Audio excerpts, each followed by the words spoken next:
รียบร้อยพี่น้องเลยเปิดภาพเป็นบ้านเลยเป็นที่เรียบร้อยแล้วเหลือแต่ลบ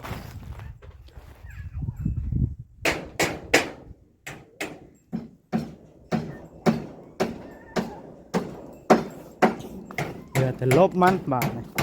เขาเงินสังกะสีขึ้นในเพิ่นทุกแผ่นเลยพี่น้องเลยร้อยกันเอาถ่านเงินสังกะสีสร้างใหญ่เพิ่นเฮ็ดหยังอันนี้นี่วางมุงคันไดอันนี้แป้งฮะแป้งทองโอ้ดูนี่บ้องป้านล้มต่อนี่หามาใช่ได้ลุงเอ้ยหามาตีใช่ปาดแล้วแหละเป็นหิมะอยู่ดอกเนาะปาดแล้วก็ต้องมาตีใช่จะปาดแล้วหรอป่นี่เลยวะทันละจังตอกใช่บัดเฮ็ดตัวอื่นแล้วกันมันง่ายอยู่ตัวนี้เขาเยอะเถิงอยู่เนาะวงเรียบร้อยบาทนะอย่าลืมกดติดตามเพื่อเป็นกำลังใจให้ผมด้วยนะครับทุกคนขอบคุณมากๆครับเรียบร้อยพี่น้องเลยเปิดภาพเป็นบ้านเลยเป็นที่เรียบร้อยแล้วเหลือแต่ลบ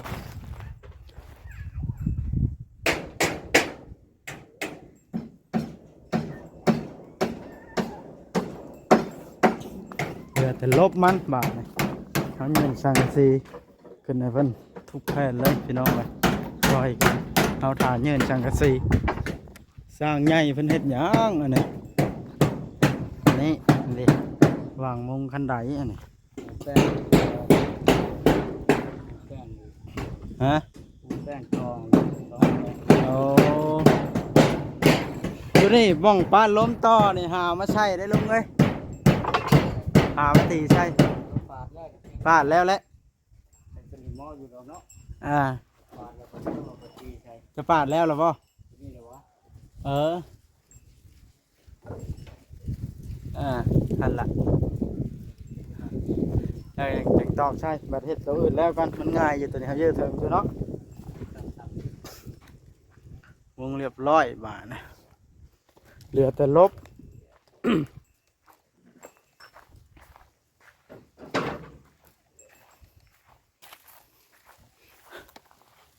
เด็ก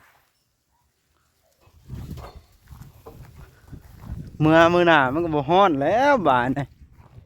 ในเมื่อมุงแล้วล่ะเด้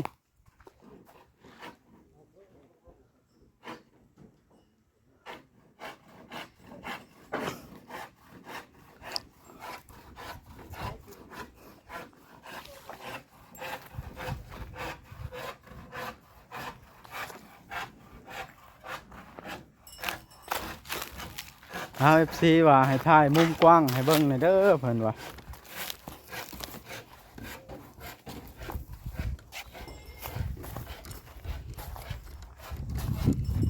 เพิ่นจะถ่ายมุมกว้างให้เบิ่งเลย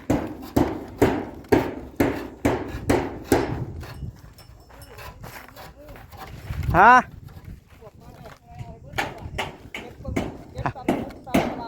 เล็กกระปูม่วง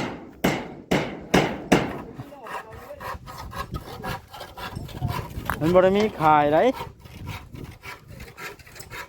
เอามาลบนะบ่กระปูม่วงอัน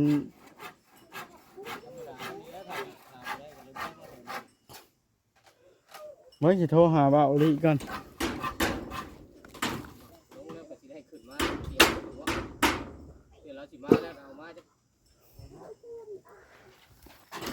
มันยังบริหลายบ่เดี๋ยวนี้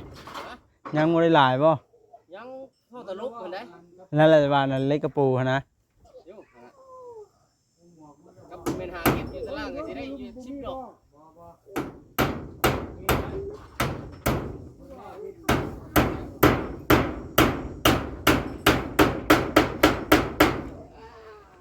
วงเรียบร้อยบ้านนี่ยังแต่ลบเนาะ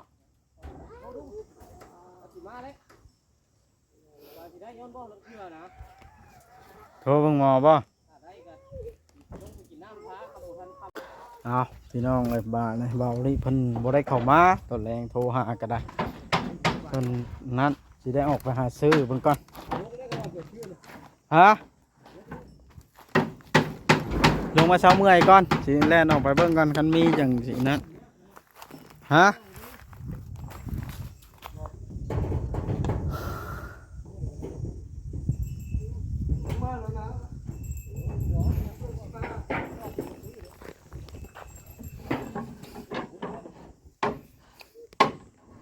คำมันสมมติว่าบ่มีก็พุ่นแล้วมื้ออื่นพุ่นแล้วจังมาลบเนาะมื้อนี้ก็ตอกผ้าต้องยังไปก่อนเดี๋ยวเนาะ มันบ่มีเด้ อ่า ตอกก็มีกระเทินนี่ เลี้ยงตัวอื่นก็ได้เอาเองมาลุงก็ได้ เพราะว่ามันแล้วได้ซ้ำนี่เหลือลบน้อยเดียวเนาะอ่า เลี้ยงแนวอื่นท้าอยู่น่าใจตีประตูก่อนทำขับมือมาว่าใจเราจะต่อแล้วหมดท่าสีกับท่าสีมันคือลบล็อกของเอามือเนาะ ภาษีอยู่ไสน่ะ ท่าสีเสากับ สีเสาว งกบเด้ อืม จะก็เสาเสาแต่เสา ภาษีบ่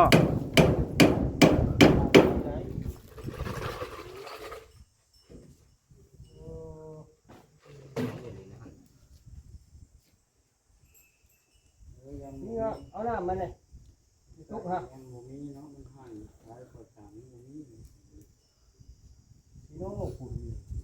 แห้งแห้งแห้ง เขาบริขายนะทีนี้มันอยู่ในตามห้างเขาโลกห้างสังสีโลก แห้งแห้ง อยู่ห้านเวียดทางมาผ ยั ม งมี ห้านเวียดทางมานี่ใช่สิมีอยู่บ้านเอาสั่งมานี่มันขายเนาะ ขายบ่บนอื่นบ่มีแถวเฮาบ่มีเขาถามแล้วบ่มีคือจริงเขาจะเปลี่ยนออกเลยเนาะเขาจะเอาสังสีขึ้นไปกวดใส่บ่มี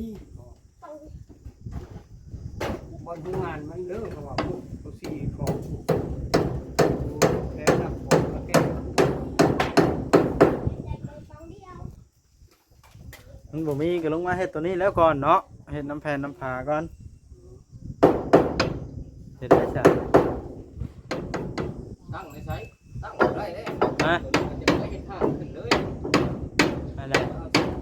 บ่เฮ็ดทางอื่นก่อน ปลาได้บ่ปลาได้แบบไรมันนึกว่าสิท่าสีเอากันเลยใส่ห้าวลูกติ้งเหมือนได้ลูกติ้งมาบ่ได้จังใส่ได้เนาะ เดี๋ยวน้ำมวนน้ำตั้งเส้นแล้วนะแห้งปานนะดูเลยพอแห้งบ่แห้ง แหมปันว่าจะท่าสีเสา ประ ก่ ตู อน ใหญ่ เรา ได้บ่ อะ ก่อนนี่เออ เราปันว่าจะท่าสีเสาก่อน บ่โอ้ว่านั่นแหละ มันท่าเสาบ่ได้ได้เรา เรามีเรียกได้จังเลย เนี่ยก็ใส่วงกบนี่ทั้งวงประตูทั้งเขา ตัวนี้ได้หมอกบานเดียวเท่านั้นแต่ผมตัวเองมันจะใช้เส้นตัวนี้ก้อนเนี่ยใส่เส้นใหญ่ยาวเนี่ยเพราะว่าคำใช้แบบได้มั้ง ก็มางอแล้ว ก็ได้เฮ็ดเขาก็จะขึ้นถึงเมื่นเช่าว่าแต่ เช้า เช่า ท่านเฮ็ดเกิดจังมือเข้าจังลบแล้วจังลงมาเฮ็ดตั้งพวงประตูนี่ มัน เนาะ เฮ็ดบ่เป็นได้ปัก เนี่ยแล้วมันจะได้มาวังลงมาหลายเทื่อแล้วหันไม่ง่อยถึงง่อยลง มันเฮ็ดอยู่ไรได้ตัวนี้มันเลยเฮ็ดทางจะขึ้นถึงอื่นมาเพื่อเฮ็ดทางอีกมันท้อนได้ทั้งถึง พอแล้ว เดออกเบื้องนั่นขึ้นเบื้องนั่นต่อ พอแล้ว 4 โมงละ พอแล้วเนี่ยเครื่องไว้ เอาลูกยื้อเอานี่น้ำเฮานี่ถึงเอาถิ่มแล้วเนาะเต็งไว้จังกะสีจะมาเฮ็ดเป็นโอ้ ขึ้นบ้านที่เช่าเลยบ่แล้ว เจ้าคือเก่าก ระเดิกเนาะ เด้อคือเก่านี่แหละ ถ้าก็ว่าตะปูต้องไปหาแต่มื้อนี้ได้ ทางข้าวในเรื่องนี้ หาบ่ได้ ฮะ ต้องมาหาในตะปูแต่มื้อนี้ ก็เริ่มเพราะว่ามื้อจังต้องหาซื้อบ่ได้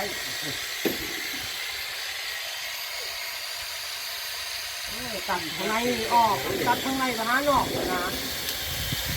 ฮะ เฮ็ดสังเลย ตัดให้เลยตัดให้ พอแล้วแล้วใส่แว่นมันงามเลย มีข้าวหนักเป็นจริงเลยที่ว่าจะ ไปใส่ก็ที่บ่เจ็บซ้ำนะ ข้าวหนักมันจับอยู่ โอ้ยแก เอียงใช่ เอากระเอียงเข้ารถเลยลุง จะตามว่าทำอะไรแป้นมันเหลือมันตกลงกับคนไม่ปวดมากเลยสองแผ่น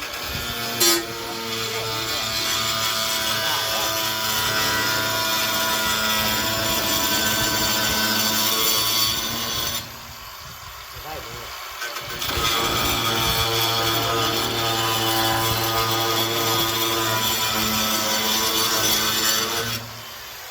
ดาดเนาะ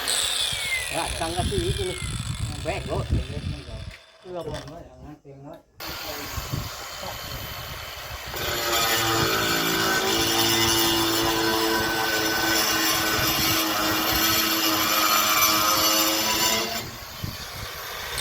อ้าวปลาแก้วมาได้ใช้อะนะฮะไปอาบไปอาบน้ มีน้ำมา ำโอ้ น้ำมองเลยน้ำเลย ฮักเข้ามาทบเข้ามาเออ ได้ละวิทย์มันแตกแล้วเขากับอันนั้นล่ะอุ้ยงามปานแต้มหักลายหักลาย ออกหลายสนุกคุ้ม หักเนาะว่านะ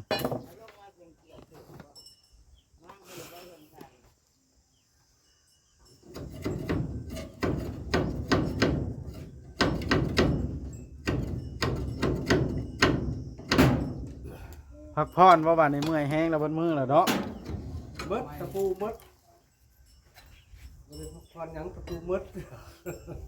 ไม่อันนี้มันต้องได้ตีไปแบบที่ไร เอาไปเบิ่งเลยมันมีอยู่นอกไปที่ลกน้ำแร่ ตีตรงหมดอยู่นี่เนาะพี่น้องห้านเลยทีนี้ ลงไว้ตะล่างไว้ลงพัดปีบไปได้ก่อน จับตรงมือไว้ เอาเพื่อนไม้ตัวลาสตีหัวมันมันกบ ไม่ตีกาดตรงนี้เลยตีตัว มันกบเพียงใดกะตีใช่เพียงนั้นแหละ มันไม่อันนี้ไม่วงกบนี่มันตีนี่มันตีนี่ไม่ซื้อตั้งหรือไปเทิงแบบนี้แอมก็เทิง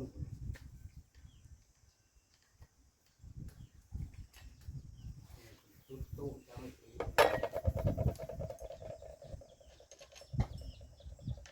หันไว้บ่สั่งเลี้ยงนะ ม้วนทำมันเป็นแบบ แล้ว4 โมงเลย คุณออกไปหาก็สักสีมีหรือบ่นะ มันกระเทินพอดีเนาะ ออกไปหามาแล้วประจักมืดแล้วก็มีนี่ พอดีเข้ามามืดเด้ หมอถ่าก็มันมาฮอดเวลาเก็บเครื่องเลยเด้แล้วผมลงนิดเราอย่างอยู่นี่ โอ้แน่เนาะ แล้วเราก็ครับบอกมึงไปหาได้เลยทำนี่กับงานเหมาเนาะเอาบอกว่ามีเราคงจะรู้เว้ย เนี่ยแล้วเผื่อเมื่อเผื่อมากเลยนะเผื่อมากกับคำที่เก้า ครับกินน้ำกินไนเย็นเช้าเมื่อยจังหน่อยแล้วพากันแยกย้ายเมื่อ4 โมงแล้ว เรียกเนี่ย ฮะ เรียกบ่ได้ก็ได้ไง บ่ได้นะได้มุงจนแล้วตัดข่าวก็จนแล้ว บ่ได้หลายแนวที่คอยว่าจะได้แต่เศร้าไหน มุงได้ บอกว่านั่นนี่แล้วจะเศร้านะ คิดว่าสิแล้วคาบเดียวแล้วลูก โอ้ ก่อนกิน จะ ข้าว ได้ง่ายลงมาแอนมาตีมาเช่นนี้ นี่พอบ่ได้ฮอดลุก โนบกระเทินเห็นอะไรซะ มันบ่มีเนาะ เนี่ยไปเรียกแม่งแล้วก็มีแห้งของมือมันจะบ่ได้ มันนี่ก็บ่แดดเด้นี่เนาะมุงแล้วละห้อง เอ้ยเด้คำน้อยคำน้อยลุกเลยจีลุงว่าแข็งเลย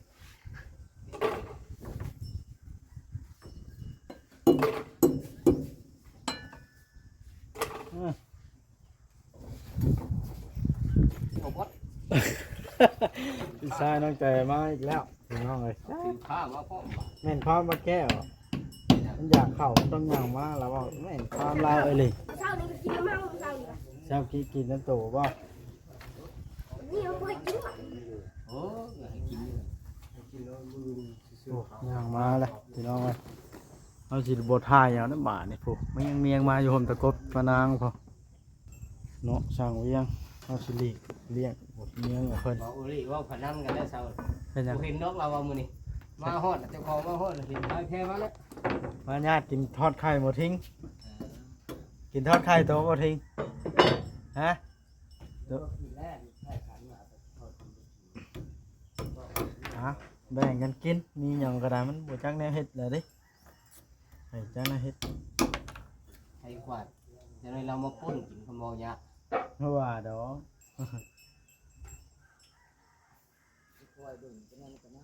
ตัวนี้ยะ ฮะ ดุง บัวจะต้นบัวจะชัด ฮ้อนเบิดเนาะ น้องตีมัน ก็ไม่กินยังไม่ตัดเลยว่าแกออกจะคออย่างแรงกระดิ่งก็ งอเลยทีแรกรถเงือมันได้ อ้าวนอนหวาน จับไข่จับไข่แม่ตัวนี้ กินร้ายน้ำแข็งคือนอนบ่ได้ใส่ขันยังบ่ได้นอนใส่ขันก็ไม่11 โมงอยู่ บุญเต็มนะครับ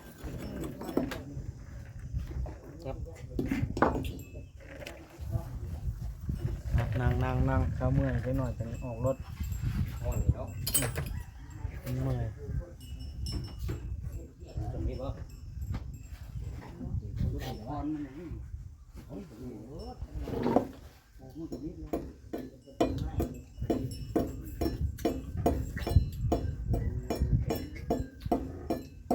เสียนะบ่เอาของมาใส่ดี บ่ตัดอันนั้นบ่เห็นฮะ เปียง บ่ตัดเสาโซ่บ่ฮะบ่ตัดเสาโซ่เมียนบ่สองคน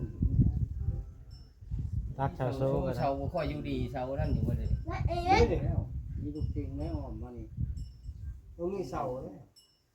อ่อนนะ ใหญ่ปานใดเนาะว่าปานใด ไม่มีก็ได้ เอาเดี๋ยวถิ่มลงเลย บ่บ่ทำอยู่ล่าง ข้ามนะข้ามมันเอา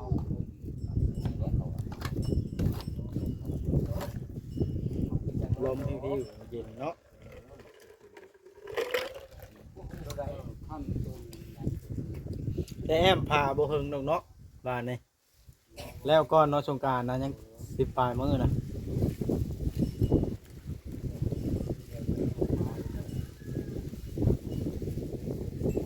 นี่มันที่เดิน วันนี้วันที่31 ปืนโอ้ดีกอง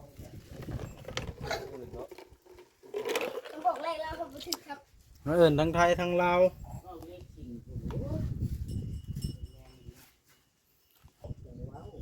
บ่รอดบ่ทิ้งนี่เนาะ และเสือกับเป็นยังก็ลืมเลย กระบอกลิกเสื้อกระบอกลิกสิง มึงบอกเลยว่า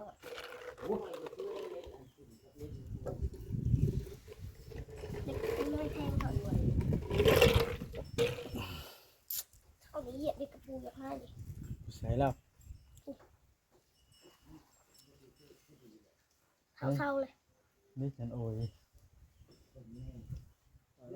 ไปแล้ว ชักว่าวเท่าไหร่เนี่ยมันเขา ซึ่งใช้ด้านการทิ้งเนาะ ไปว่ะ ไปแล้ว เขาว่าวโต๊ะมันเขาเลยแล้วก็ไม่ เสือ ว่าว สิ นี่เธอนุ่งเสือกับบ้านนี่เนาะ ในมีงานเนาะ อ่า เดี๋ยวมันเอาได้ ด้านตัวว่าทิ้ง ได้มากินข้าวแล้วมาเขาบอกกินเขากินบุเรียวห้าไข่เลย เห็นบ่ จบดีแล้วมันจบดีมันก็บอกว่าได้แล้ว เรือจะจะกินมาก็จะโยกไปใหม่ ยังบ่ทันได้ถึงขั้นนั้นดอกเฮ็ดตัวอยู่ถึงนี่แล้วได้มันได้ลงใกล้ ข้าวพื้นบ่พื้นทักจะกินนะ ตัดให้ได้ เอาผ่าบ่มือนี่ คนแก่แล้วก็เอาไว้ยากแท้ มือเอาผ่าได้นั่นเนาะ อืม ตาสีมันก้อนสี ดักชักว่าวเขาไม่เอา ซื้อน้ำ ดักชักว่าว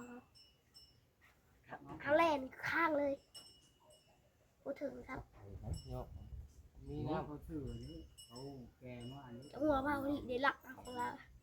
ใส่ลาวหรือมั้ง นี่ต้นกล้วยเนาะยามฝนแต่มันสิออกหน่อเนาะเห็ดหัวอ้อมบ่ได้จำสิกินบาดนี่กล้วยลายปานนี้ฮะ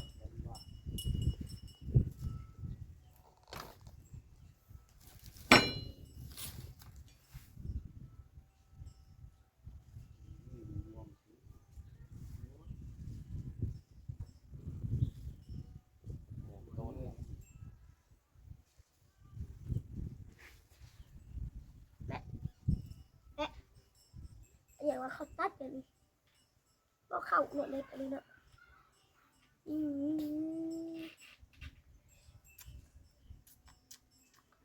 เสียบวะเสียบปวดโอ้บุเสียบเลย อาบน้ำอยู่บุกอีตัวกระไดกลางคืนนะ อ้าว เริ่มเว่าฮู้เรื่องแล้วผมมือนี่เนาะ ใหญ่เลยเนาะ อาบแล้วมันแดงนะ เราทิ้งเริ่มเว่าฮู้เรื่องแล้วเนาะจะข้ามาเห็นคนดูนี่ แต่เก่าเนี่ยว่าบ่ได้ฮู้เรื่อง แต่ มัน เก็ว่าบนฮู้ความคนนะหมอนี่เว่าแล่นลื่นๆไปรถได้ แต่พ่อขี่รถถีบออกทางเลยเนาะเห็นพ่อไปขายรถถีบเมื่อกี้ เป็นห้องเลย เอาบาทนี่พี่น้องไอ้คลิปนี้ก็ได้จะได้จบคลิปเพียงทำนี้แล้วเนาะ โดย นี่แต่ทางเฮาก็สิเตรียมเมื่อได้บาทนี่เนาะมันเบัดเวียกนะ ทางแบ่ง คันจะเฮ็ดต่อกับกระเทินสร้างอันนั่นรับล่ะภายเนาะสิเมื่อก่อนสองสร้างอันในบ้านนะ เก็บ ลุงสิลุงไปหาอันนั้นก่อนกี้เก็บสังกะสีไว้ก่อนมั้งทอนสังกะสี เก็บติ่งไว้เนาะ ทอนเบิ่งได้ลุงก็สิลงในคันใดคือโตยเด้อกี้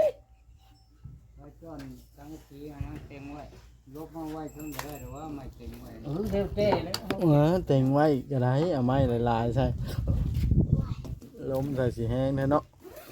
กันพายุบวกครับ มีเบิดได้นี่ เอาพี่น้องไอ้บ้านนี่บ่ได้เว้าหลายยืดยาวคลิปนี้ก็ได้จบซ้ำนี้ซะก่อนรอชมในคลิปต่อไปเด้อพี่น้องเด้อ ว่าเพิ่นสิมาหา งานกับมุ้งแล้วยังเหลือแต่ลบพี่น้องเลย